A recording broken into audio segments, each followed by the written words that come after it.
Benalla, Marlène Schiappa ou encore Gérald Darmanin, tous ont dû rendre des comptes au Sénat. Mais au fait, concrètement, un sénateur, ça sert à quoi? En France, 348 sénateurs siègent au Palais du Luxembourg à Paris. Ce sont des élus par des élus.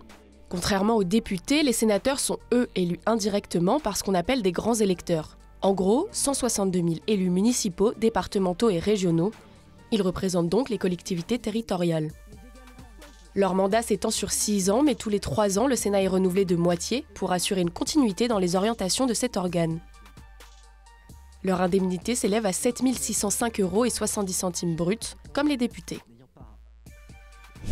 Ils font chacun partie d'une des 7 commissions permanentes et siègent donc soit à la Commission des affaires économiques, à la Commission des affaires étrangères et de la défense, à la Commission des affaires sociales, à la Commission d'aménagement du territoire et du développement durable, à la Commission de la culture, l'éducation et de la communication, à la Commission des finances ou à la Commission des lois. En parallèle, ils peuvent faire partie de la Commission des affaires européennes et ou de délégations spécifiques. Bon, une fois qu'on sait ça, qu'est-ce qu'ils y font?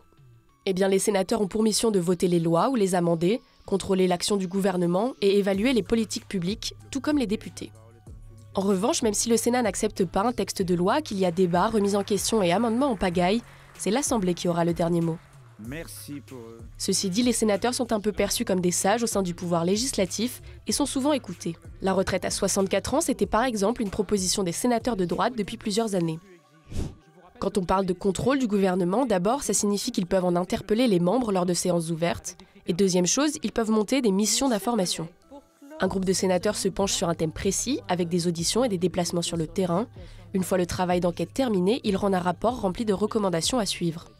Et si le sujet concerne la gestion d'un service public ou que les faits sont graves, ils ouvrent ce qu'on appelle une commission d'enquête, donc avec des moyens d'investigation plus importants.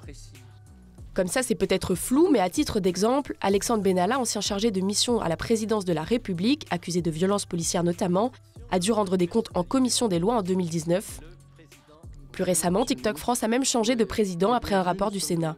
En juillet, ils avaient menacé l'application d'une suspension en France et dans l'UE si celle-ci ne prenait pas des mesures pour clarifier ses liens avec les autorités chinoises et ne mettait pas en place une modération efficace avant le 1er janvier 2024. Dernier point à ne pas négliger, le président du Sénat est le deuxième personnage de l'État, ce qui signifie qu'il peut remplacer le président si ce dernier ne peut plus assumer ses fonctions. En vrai, ça a peu de chances d'arriver, mais si le président décédait subitement, c'est Gérard Larcher qui assurait l'intérim.